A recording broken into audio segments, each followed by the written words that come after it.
الله وبركاته. ازيكم يا حبايبي يا طلاب الصف السادس الابتدائي، عاملين ايه؟ كل سنه وانتم طيبين. النهارده اول درس من دروس النحو ان شاء الله في ماده اللغه العربيه للترم الثاني. كل سنه وانتم طيبين ويلا نبدا، مش عايزه اتكلم كتير، يلا نبدا. اول حاجه هنتكلم عن اقسام الكلام. تمام؟ الكلام يا اما الاسم او الفعل او الحرف، اي كلمه احنا بننطقها يا اما تكون اسم يا اما تكون فعل يا اما تكون حرف، مفيش حاجه تانية. هندخل على الاسم. الاسم يا اما يكون اسم انسان او حيوان او نبات او جماد او مكان او صفه. تمام كده؟ تمام. خلي بالكم في الكتاب قايلين في الكتب كلها انسان وحيوان ونبات وجماد ومكان، وانا من عندي زمان كمان الليل النهار الصباح المساء، صح ولا لا؟ والصفه. تمام؟ يبقى هما كام الاسماء؟ 7. هما في الكتاب كاتبينهم 6، انا في اعتقادي انهم 7: الانسان والحيوان والنبات والجماد والمكان والزمان والصفه. حلو؟ طبعا انسان اسم علي، اسم محمد، اسم منال، اسم هناء، اسم اي حاجه. الحيوان حصان، حمار، قطه، فأر.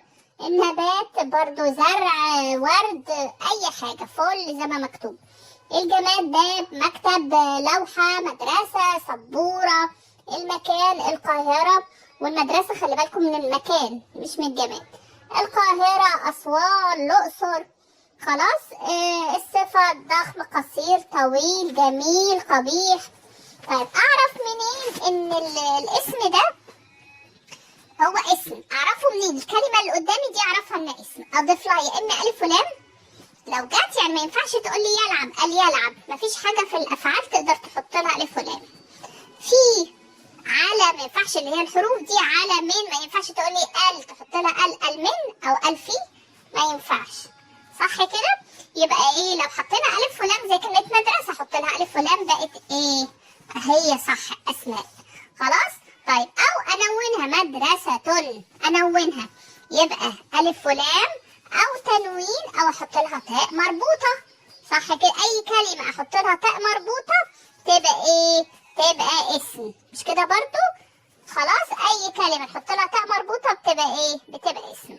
طيب او حط لها حرف جر، ما ينفعش تقول في يلعب، في يرسم، عمرنا ما قلنا في يلعب وفي يرسم.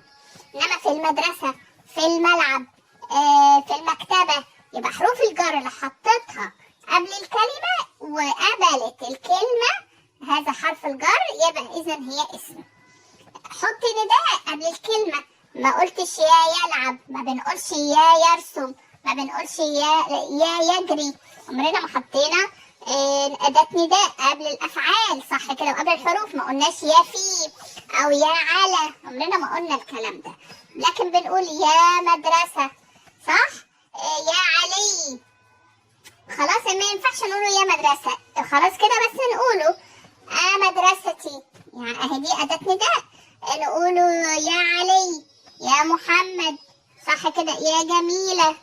يبقى تاني الأسماء يا إما إنسان، حيوان، نبات، جماد، مكان، صفة.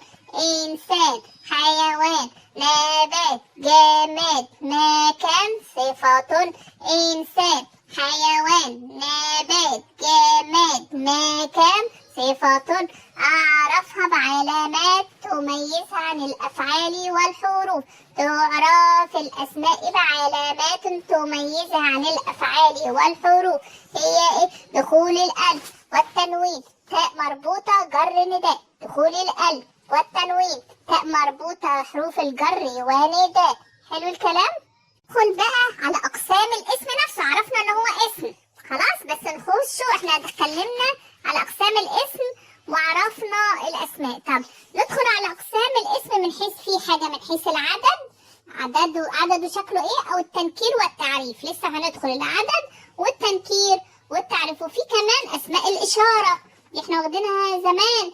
حتى الضمير دي من الاسماء، مش كده برضو؟ وفي هندخل على الاسماء الموصوله وعلى الضمير المستتر، كل الكلام ده. وقلنا ظرف المكان والزمان والاسماء الخمسه هنتكلم عنها ان شاء الله. اهم حاجه هندخل تاني اقسام الاسم من حيث العدد. ايه الاسماء من حيث العدد؟ يا اما اسم بيكون مفرد يا اما اسم بيكون مثنى يعني 2، يا اما اسم بيكون مكون من 3 جمع يعني خلاص اكتر من 3 فاكثر. تمام. احنا عندنا المفرد اللي هو 1، المثنى اللي هو 2، الجمع من 3 فاكثر. طب الاسماء المفردة يا اما واحد او واحدة، راجل او ست او بنت او ولد، خلاص كده، او حتى ايه مذكر ومؤنث، ما في الحيوانات مش ولد وبنت، مذكر ومؤنث زي قطة قط، مش كده؟ سائح سائحة، صح؟ ولد بنت، رجل امرأة، ده الاسم المفرد. ندخل على المثنى يعني 2، يعني بنزيد عليهم بايه؟ خلاص، يا اما بزيادة الف ونون او ياء ونون، بزيادة الف ونون او ياء ونون. الف ونون اللي هو بتبقى ايه؟ مرفوعة بالالف لانه مثنى، او منصوبة بالياء لانه مثنى. زي سائح مفرد قلنا سائحان او سائحين. احنا قلنا تاني المثنى ايه؟ يا اما بالالف والنون او بالياء والنون. طبعا في المذكر كلمة سائح سائحان ده مرفوعة بالالف لانها مثنى، او سائحين ده منصوبة او مجرورة بالياء لانه مثنى. طيب ندخل على البنت، ممرضة ممرضتان او ممرضتين، او سائحة سائحتان او سائحتين. نقوله بقى يلا. اقسام الاسماء من حيث العدد 3 اقسام: المفرد والمثنى والجمعي. المفرد والمثنى والجمعي. المفرد يدل على واحد أو واحدة، على واحد أو واحدة. المثنى يدل على 2 أو 2، على 2 أو 2. الجمع يدل على جمع المذكر السالم، جمع مؤنث سالم، جمع تكسير يعني جمع مذكر سالم يعني للمذكر، أولاد بنات سائحون وهكذا. جمع مؤنث سالم بيدل على النساء، على المؤنث، على النوع المؤنث، خلاص كده، زي سائحات. جمع التكسير ملوش شكل، بيتغير، لا بيدل على مذكر ولا مؤنث، زي كلمة طلاب، تلاميذ. تمام كده. في ملحوظة مهمة لازم تعرفوها: التاء المربوطة في المفرد، خلاص، التاء المربوطة في المفرد بتحول لتاء مفتوحة، زي سائحة، تاء مربوطة حولناها فتحناها بقت تاء مفتوحة، سائحتان. أي تاء مربوطة في آخر الكلمة عايزة أخليها مثنى بحط لها تاء مفتوحة تبقى سائحتان في المثنى، خلاص؟ طيب لو كانت حلو كده. طيب ونيجي ايه في الجمع؟ بنحذفها خالص. سائحة بنحذف ايه؟ التاء المربوطة ونحط ألف وتاء، سائحات في الجمع، خلاص كده؟ تمام؟ طيب ندخل المثنى، بينتهي في الغالب بنون مكسورة. مثنى ايه؟ نون مكسورة، سائحتين، نون مكسورة. في المثنى تنتهي الكلمة بنون مكسورة، في المثنى تنتهي الكلمة بنون مكسورة، في المثنى الكلمة بتنتهي بنون مكسورة، في جمع المذكر بنون مفتوحة. شوف الفرق؟ خلاص؟ في الجمع المذكر نون مفتوحة، سائحون، نا فتحناها اهو. في المثنى الكلمة بتنتهي بنون مكسورة، في جمع المذكر بتنتهي بنون مفتوحة. بصوا، سائحاني في جمع المذكر، سائحون، نا سهلة؟ تمام. ندخل على الجمع، خلاص كده؟ احنا قلنا سائح في الأول في المثنى سائحان أو سائحين، خلاص، سائحة سائحتان، سائحتين، تمام. الجمع بقى قلنا 3 أنواع من الجمع، خلاص، له 3 أنواع: جمع مذكر سالم، جمع مؤنث سالم، وبينهما جمع تكسير لا مذكر ولا مؤنث وملوش قاعدة في شكله، خلاص. جمع المذكر السالم اللي هو بيدل على جمع ايه؟ مذكر عاقل، خلاص، اخره واو ونون او ياء ونون، خلاص يا ولاد. طيب قلنا الجمع المذكر السالم هو عبارة عن اسم ايه؟ جمع مذكر عاقل. ازود على الكلمة اللي هي عندي عشان اخليها جمع احط لها يا واو ونون في الرفع، يا ياء ونون في النصب والجر، خلاص. كلمة سائح عايزاها مرفوعة اقول سائحون واضيف واو ونون على كلمة سائح، عايزاها منصوبة ومجرورة احط ياء ونون، سائحين. حلو الكلام. ندخل على جمع المؤنث المؤنث السالم عايزين نجمع شوية بنات، شوية زهور، ورود، وردات يعني. خلاص بزود اهي وردات، بزود ألف وتاء على المفرد، سائحة سائحات. خلاص كده. جمع التكسير قلت لكم ملهوش شكل بيختلف، كلمة سائح سياح، طالب طلاب. خلاص ما عدا الطالبة طالبات، ها دي جمع مؤنث ايه سالم. حلو الكلام، تمام كده. قولوا كلام جميل. بس مش معنى كده ان كل ما ينتهي بألف ونون او ياء ونون يبقى مثنى. كلمة بدنجان، كلمة بدنجان دي هل هي مثنى؟ ده بدنجان جمع اهي. مروان ده اسم ولد. أين، خلاص كده اهي اخرها ايه ياء ونون، بس مش ايه، ما بتدلش على اتنين ابدا. ده أين ده أداة استفهامية، صح كده. طيب وكل ما ايه ما ينتهي بواو ونون وياء ونون مش جمع مذكر سالم ابدا. خلاص ليه؟ كلمة بطون، صح. ثعابين، الثعابين دي ايه؟ لا مش جمع مذكر سالم. ليه؟ لان الثعابين دي غير عاقلة، بطون دي غير عاقلة، لازم جمع مذكر سالم لايه؟ لعاقل، لعاقل وليس غير عاقل. بطون دي مش عاقل، ثعابين مش عاقل. طيب كل ما ينتهي بألف وتاء في جمع المؤنث السالم، مش كله بيبقى جمع مؤنث، يعني مش كل كلمة تلاقيها منتهية بألف وتاء جمع مؤنث سالم. لازم يكون برضو ايه عاقلة. كلمة أوقات، أبيات، صح اخرها ألف وتاء ولكن ليست، لأنها دي ايه من أصل الكلمة وليست زيادة. أوقات شيلي أوقا ما ينفعش، أبيات أبية ما ينفعش. حلو، يبقى الكلمة اللي اخرها ألف وتاء مش معناها جمع مؤنث سالم إذا كانت بتتعلق بشيء غير عاقل، وإذا كانت من أصل الكلمة. تمام كده؟ طيب المثنى والجمع لازم يكونوا أسماء، ما ينفعش تبقى إيه؟ أفعال. خلاص؟ فيفتحان مش مثنى، لا يفتحون مش جمع، لازم الأسماء نقولوا عليها مثنى أو جمع في حالة الأسماء فقط. حلو الكلام؟ فاوعوا اي حاجه مضاف اليها الف ونون تقولوا دي مثنى، زي كلمه مرجان، بدنجان قلناها. خلاص كده ندخل على اقسام الاسم من حيث التنكير والتعريف. امتى بتكون نكره وامتى بتكون معرفه؟ النكره اللي هي ايه؟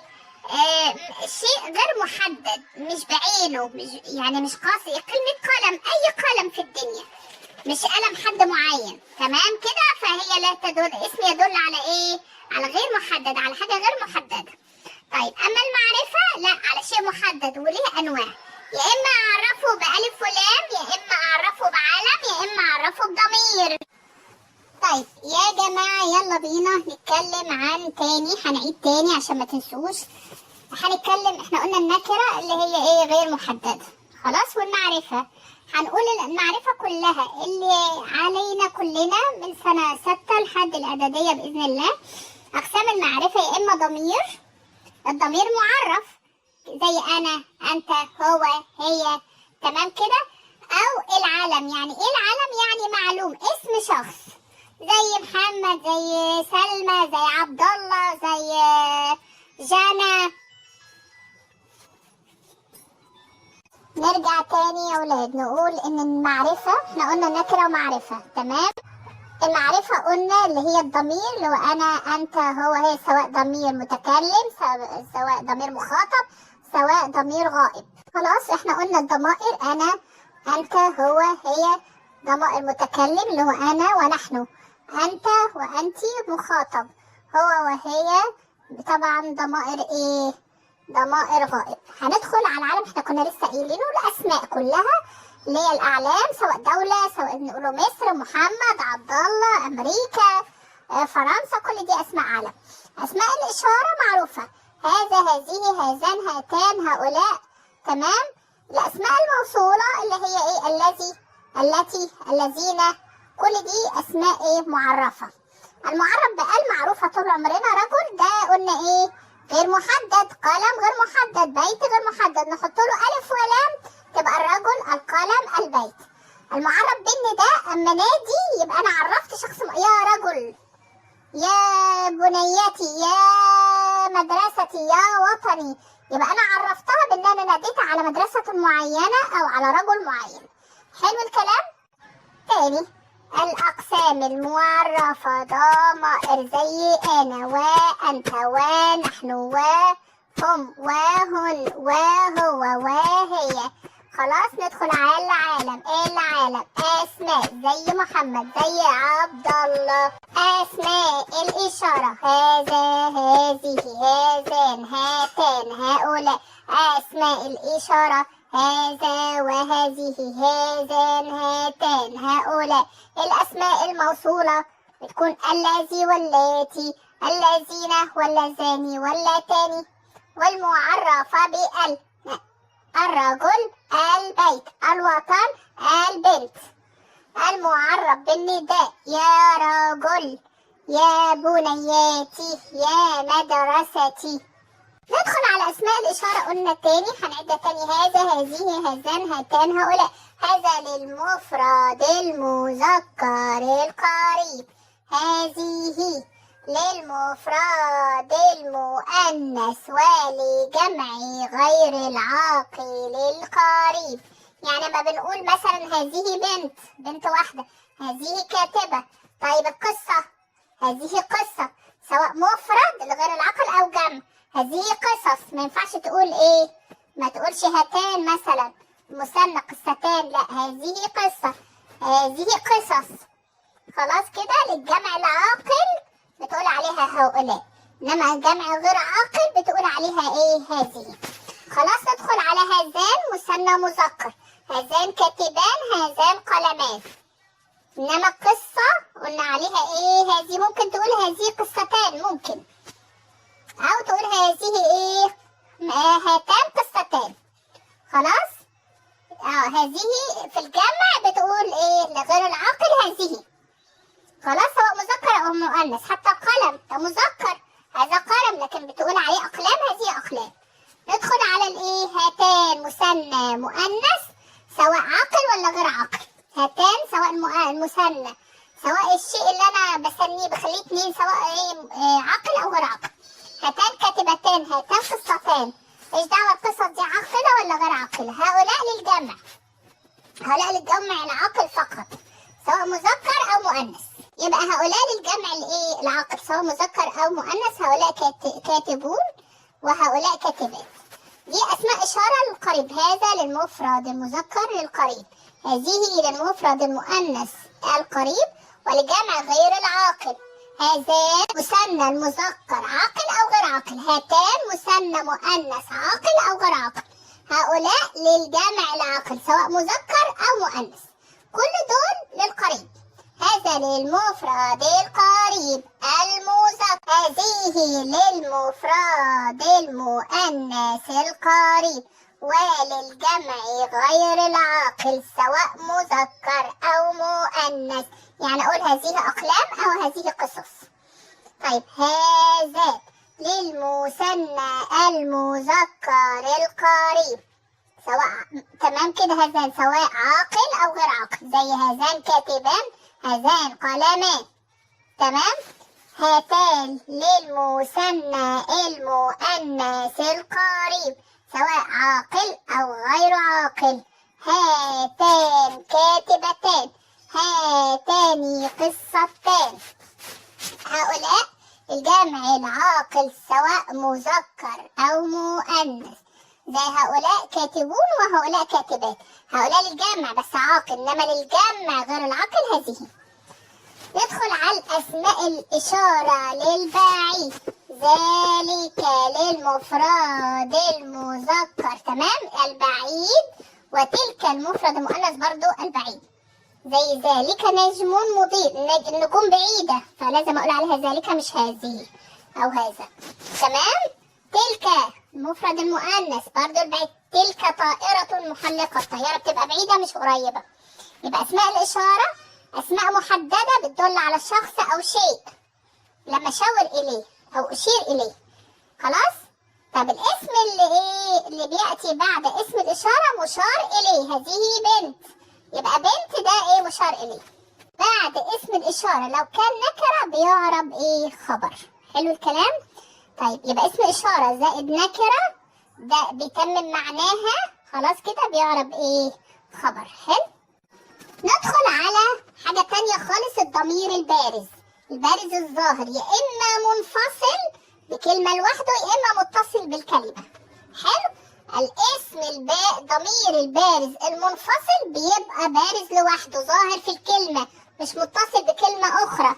خلاص، سواء المتكلم او الايه المخاطب او الغائب. احنا عارفينها واخدينها قبل كده. الضمير المنفصل الظاهر للمتكلم انا ونحن. الضمير المنفصل الظاهر للمخاطب انت وانت وانتما وانتم وانتن. انت وانت وانتما وانتم وانتن. الضمير المنفصل ايه الظاهر للغائب، زي هو هي هم هما هن. هو هي هما هم هن. خلاص كده ندخل على الضمير البارز المتصل، متصل بكلمة أخرى. لو متصل باسم مثلا زي بيتنا، بيته، بيتهم، يبقى متصل باسم. طب متصل بفعل، خرجت وأعرفكم أنتم، يعني اكتبا أنتم برضه اكتبا. تمام، ده متصل بفعل.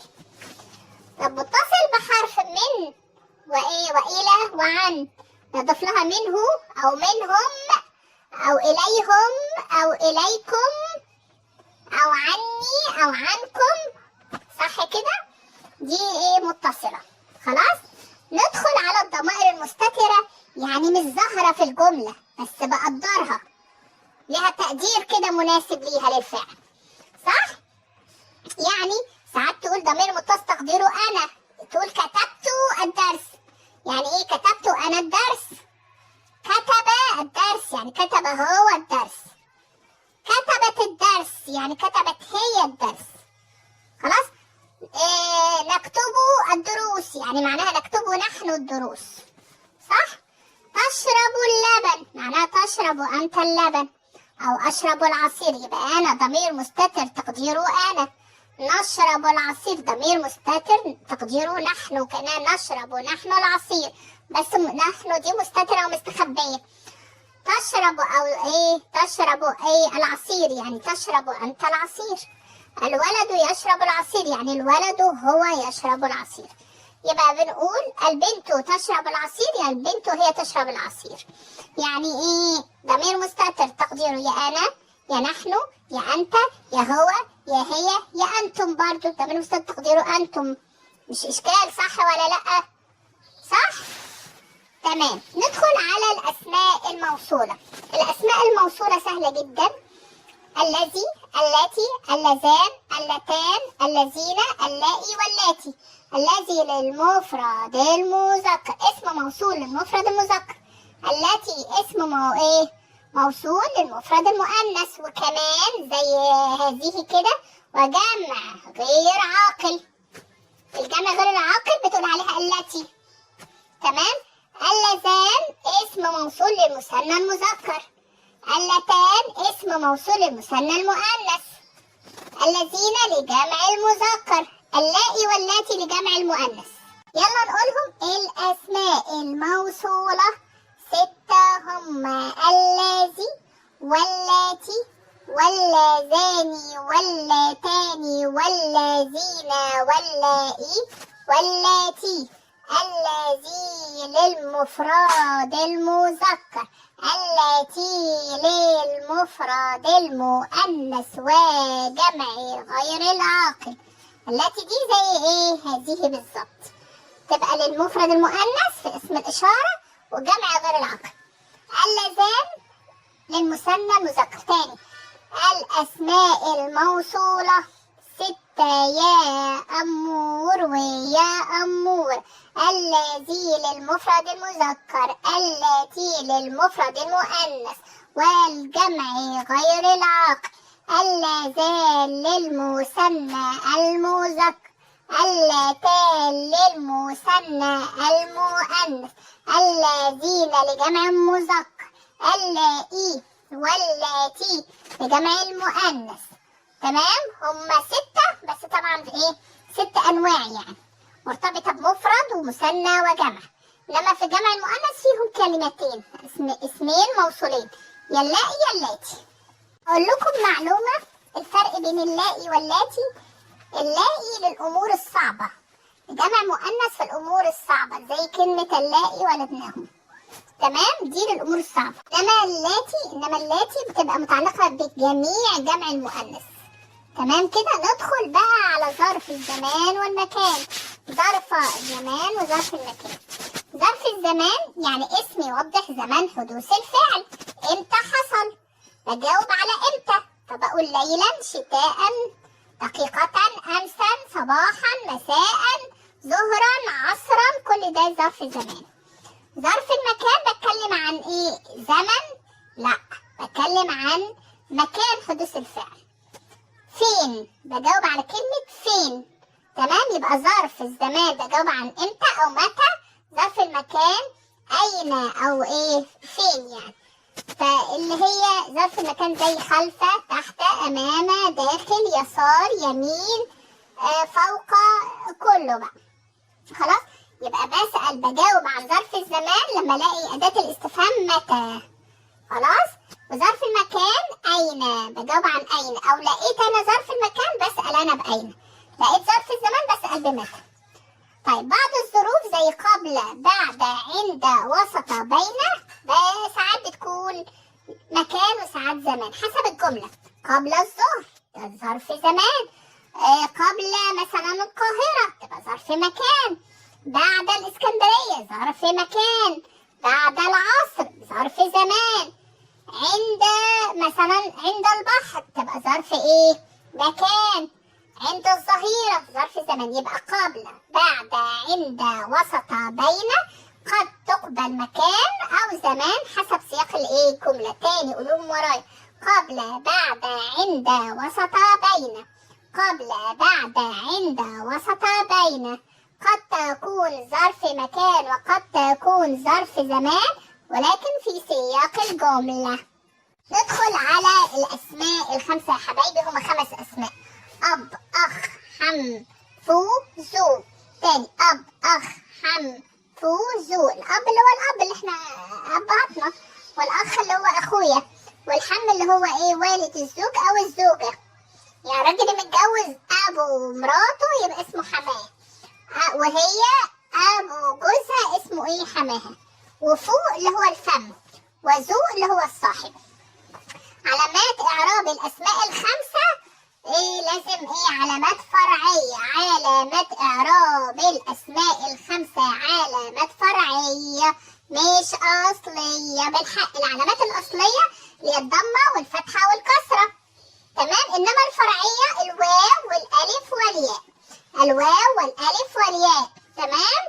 طيب الأسماء الخمسة بترفع بالألف ترفع بالواو. الأسماء الخمسة بترفع بالواو، مرفوعة بالواو، صح؟ زي كده جمع المذكر السالم، مش كده؟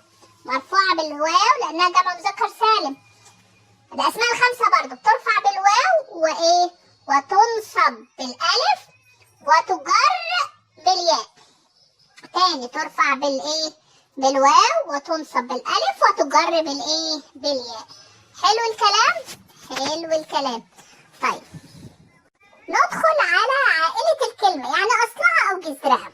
زي كلمة معلمة، جردوها يا ولاد، جردوها خلوها إيه؟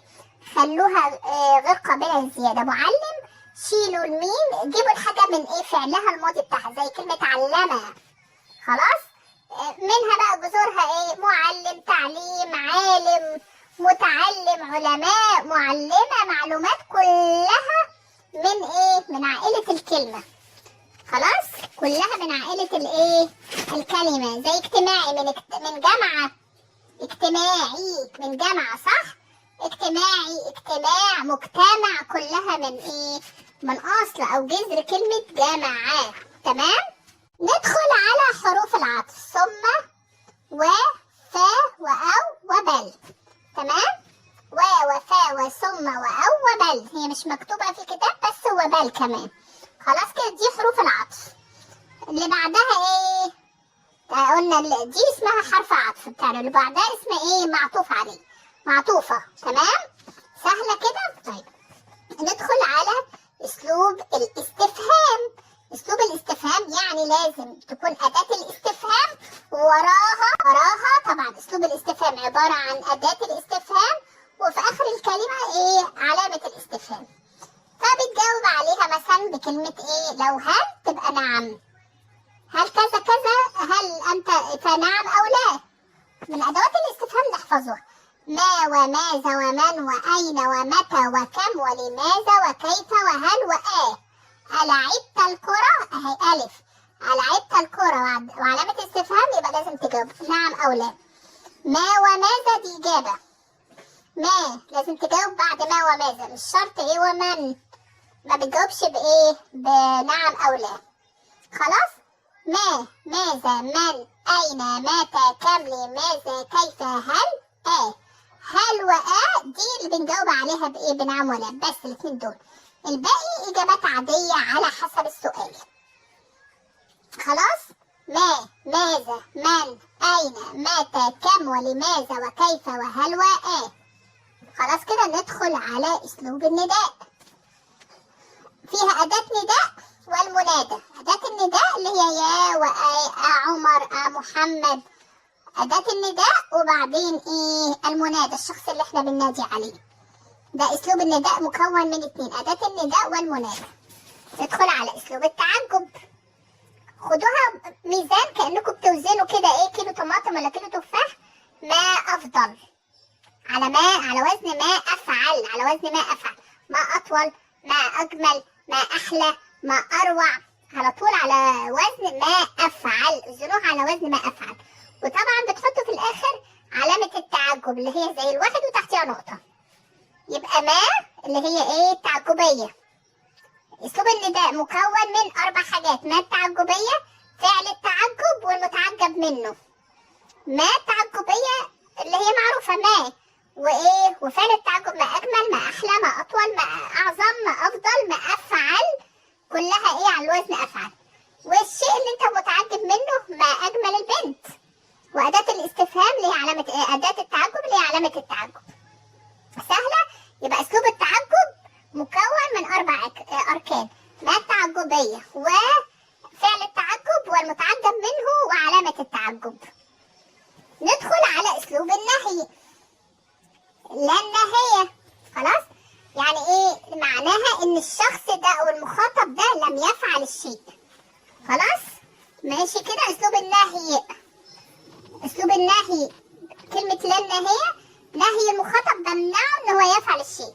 لا تكسر أدواتك، لا تكسر الزجاج. خلاص؟ طيب لما يبقى مفرد مؤنث بحط لها إيه؟ لا تكسري، لا تفتحي، بحط لها ياء في نهاية الفعل بتاعها. لا تتأخري، لا تكذبي، لا تهملي، بحط ياء في المؤنث، بضيف لها ياء لما يكون نهي ايه؟ مفرد. تمام كده؟ طب اسلوب النفي بكلمتين، ادواتين للنفي: لم ولن. لم ولن لا انا ما عملتش، انما لن هي بقول له ما تعملش، عكس الامر. النهي عكس الامر بالظبط، انما النفي عكس الفعل. الفعل قام بيه، لا ما قامش بيه. لم افعل ولن افعل، لم افعل في الماضي ولن افعل في الايه؟ في المستقبل. لم لنفي وقوع فعل في الايه؟ في الماضي، انا ما قمتش بحاجه. لم العب ايه؟ العام الماضي. ولن العب في المستقبل، او لن العب فيما بعد. تمام كده؟ ندخل على حروف الجر والاسم المجرور. تمام؟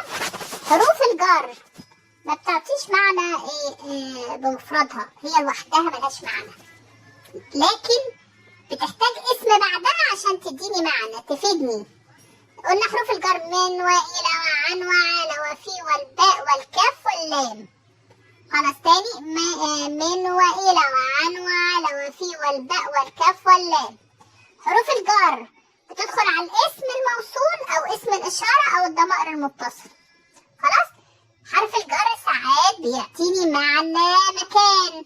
إلى المدرسة، إلى المدرسة يعني في اتجاه المدرسة، يعني نحو المدرسة. في الفصل يعني أنا داخل الفصل.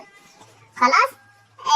على المكتب يعني عند المكتب، صح كده؟ يبقى حروف الجر قد تاخد ظرف إيه؟ مكان، زي إلى وفي وعلى، إلى وفي وعلى. خلاص. طب الاسم المجرور ده بقى اللي بعد حرف الجر على طول مباشرة لازق فيه. علامات جر الاسم إما مجرور بالكسرة يا إما مجرور بالياء. مجرور بالكسرة حتى في زي الرفع كده في المفرد وفي جمع التكسير وجمع المؤنث السالم. تمام. طيب مجرور بالياء يا إما في المثنى يا إما جمع المذكر السالم. طيب مجرور بالكسرة في المفرد وصلته في الموعد. في جمع التكسير خلاص الطيور على الأغصان. جمع المؤنث السالم نذهب إلى المكتبات أو نتعلم مع المعلمات. نقول المعلماتي انها بالكسرة او المكتباتي. طيب الجر بالياء في المثنى وجمع المذكر السالم. فزت بجائزتين. خلاص. او الجوائز للمتفوقين. تمام. هندخل على المضاف اليه. مضاف اليه في الغالب الكلمة بتبقى نكرة واللي بعدها على طول معرفة بنقوله عليها مضاف اليه. النكرة بنقوله عليها مضاف والمعرفة مضاف اليه. مكتبة المدرسة.